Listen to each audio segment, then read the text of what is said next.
हीरानगर के कंडी क्षेत्र के गांव मेला में 9 जून को अमरजीत शर्मा की गला रेतकर हत्या मामले में मृतक का परिवार शुक्रवार को उपराज्यपाल मनोज सिन्हा से मिला।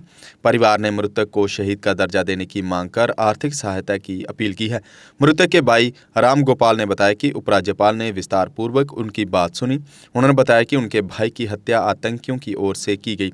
जिस दिन उनके भाई की हत्या हुई उसके 2 दिन के बाद गांव के सटे इलाके सैंड में एनकाउंटर के दौरान आतंकी मारे गए।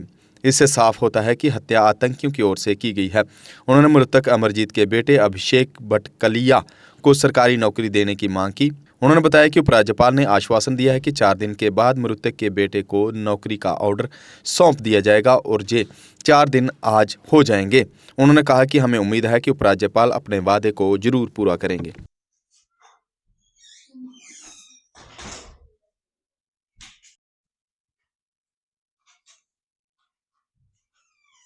मेरा नाम राम गोपाल है। मैं अमरजीत का छोटा भरा है। 9 जून को मेरे भाई को आतंकवादियों द्वारा गला रेत के मार दिया गया था। हम 9 जून से ही इस बात को लेके बता रहे थे सरकार को, पुलिस को, सबको बता रहे थे कि ये मिलिटेंसी केस है। इस मिलिटेंसी केस को कोई भी मानने को तैयार नहीं था। हर बात के ऊपर लोग यही बोल रहे थे कि ये गौ तस्करी। हमने पहले ही बोला था कि ये मिलिटेंसी केस है।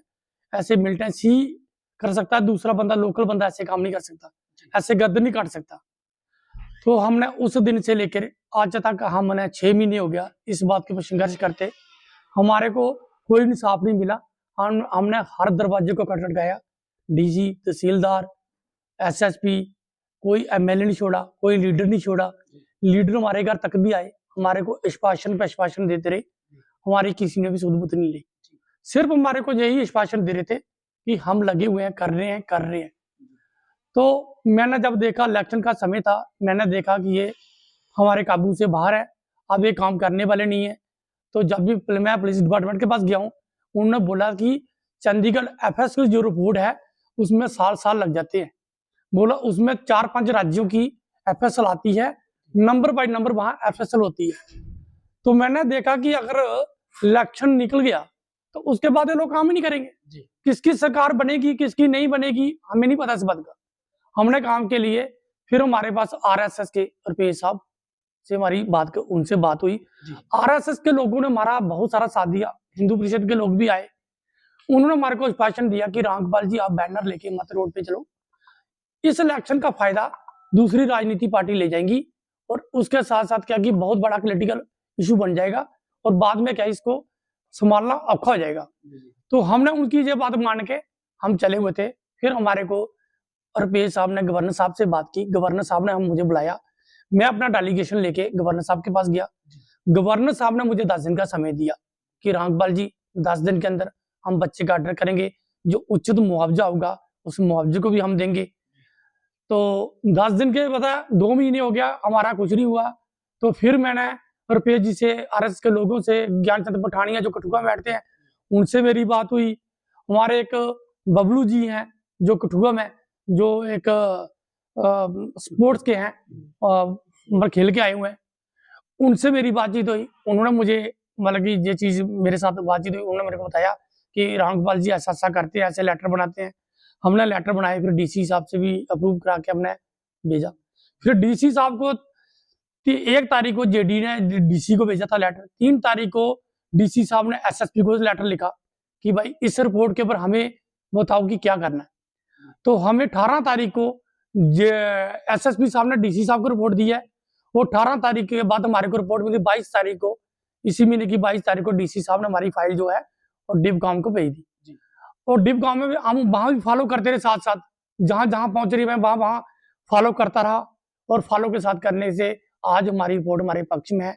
मिलिटेंसी केस है, बिल्कुल क्लियर है, इसमें कोई शक दोष वाली बात ही नहीं है। हमने उस दिन भी यही चीज बोली थी कि हमारे साथ जो चीज हुई है, मैंने पुलिस डिपार्टमेंट को उस वक्त भी बोला था कि अब इस बकरवाल समूह के अंदर एक बकरवाल यहाँ रहता था, मैंने बोला इस बूढ़े को उठाओ। उन्होंने बोला जो बूढ़ा है काम नहीं कर सकता। कुछ दिनों बाद बूढ़ा गायब हो गया। गायब होने के बाद वो बूढ़ा शोपियां गया। शोपियां से जब वो वापस आ रहा था, उसका एक्सीडेंट जम्मू में हुआ और जिसके सिर के ऊपर से टायर निकला। अब मानते हैं कि एक्सीडेंट होते हैं, तो अगर टायर निकलता तो पेड़ के ऊपर से, टांगों के ऊपर से, चेस्ट के ऊपर से, सिर के ऊपर से ही निकलना क्यों पॉसिबल है? ये भी एक चिंता का विषय था। उस गाइड ने दूसरे गाइड को बचाने के लिए उसको मरवाया गया है, उसका मर्डर हुआ है, जिसके कारण कहा कि इनके कोई प्रूफ ना बचे, इस केस को इंसाफ ना मिले। तो हमारे गांव वालों ने हमारा बहुत साथ दिया।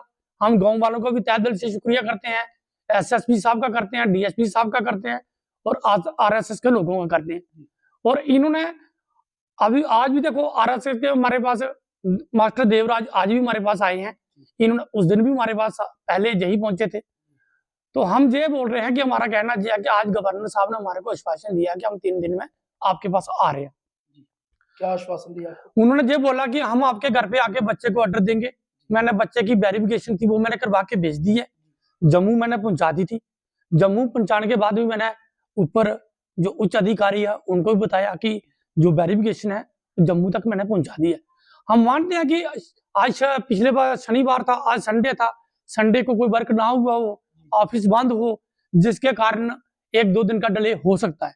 ये मानने वाली बात है, हो सकता है, क्योंकि कोई भी काम है उसमें करने का समय तो लगता ही है। तो हम चाहते हैं कि गवर्नर साहब से हमारी हाथ जोड़ के विनती है, गवर्नर साहब ने अगर इस केस को इंसाफ दिलाया था वो गवर्नर साहब ने दिलाया हमारे को। हम गवर्नर साहब का तहे दिल से शुक्रिया करते हैं। मेरा परिवार करता है, मेरा गांव करता है। हम चाहते हैं कि गवर्नर साहब जल्दी से जल्दी आए और बच्चे को ऑर्डर दे। जितने भी लीडर आपके पास आए हैं सिर्फ आश्वासन ही दिया? हमारे पास काफी सारे लीडर आए, आश्वासन भी दिए हमारे को दिए, इसके अलावा हमारे को किसी ने कुछ नहीं दिया। हमारे को ये तक नहीं पूछा कि इलेक्शन भी खत्म हो गए, किसी ने ये नहीं पूछा कि आगे घर पे कोई नहीं आया, किसी ने नहीं पूछा कि अभी इलेक्शन खत्म हो गया, अभी बताओ कि तुम्हारी क्या प्रॉब्लम। मैं खुद गया हूँ, मैं हमारे विजय कुमार जी एमएलए हैं, उनके पास मैं खुद गया हूँ, आज भी उनके पास गया था। वो भी मेरे को आश्वासन दे रहे हैं, लेटर मेरे ले रहे हैं और डीसी साहब के पास भी मेरे साथ गए थे और डीसी साहब से उन्होंने बात भी की थी और डीसी साहब ने उसके बाद ही रिपोर्ट भेजी है। और मैं अपने एमएलए का भी शुक्रिया करता हूँ। मैं ये नहीं बोलता कि एमएलए नहीं कर रहे हैं, हमारा एमएलए अभी बना है, अभी काम करेगा तभी तो पता चलेगा कि एमएलए क्या करता है क्या नहीं करते हैं। उससे पहले हम कुछ नहीं बोल सकते हैं। सबसे बड़ा चिंता का विषय ये है सर कि हमारा जो इधर कमाड़ के अंदर जो एरिया है, इस एरिया के अंदर ये जो कमाड़ के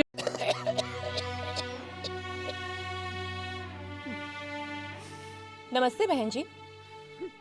नमस्ते मैडम जी।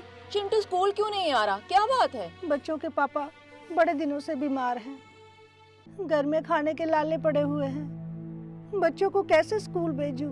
आपकी बेटी भी तो काम कर सकती है ना। वो तो लड़की है, लेकिन हाँ उसके पापा ने ना उसको अपना इलेक्ट्रिक ऑटो चलाना सिखाया है। आपकी बेटी इलेक्ट्रिक ऑटो तो चला सकती है। फिर लोग क्या कहेंगे? बहन जी आजकल जमाना बदल चुका है, लड़की और लड़के में कोई अंतर नहीं है। और सोचना बंद कीजिए और लड़की से कहिए कि वो ऑटो चलाए। सच मैडम जी? जी। अरे तुम? हेलो मैम, कैसे हो आप? तुम्हें देखकर बहुत ही खुशी हुई। तुम और लड़कियों को भी इलेक्ट्रिक ऑटो चलाने के लिए प्रेरित कर सकती हो। चलिए मैम, आपको भी छोड़ देती हूँ। जीती रहो।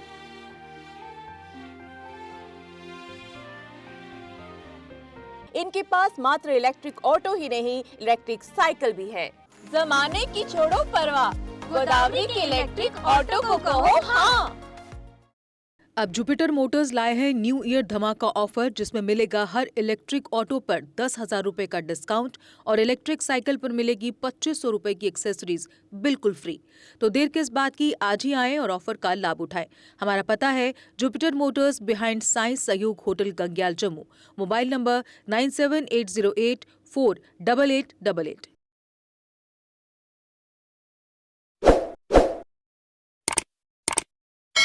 जम्मू कश्मीर की खबरों के लिए जुड़े रहिए जीके अपडेट के साथ।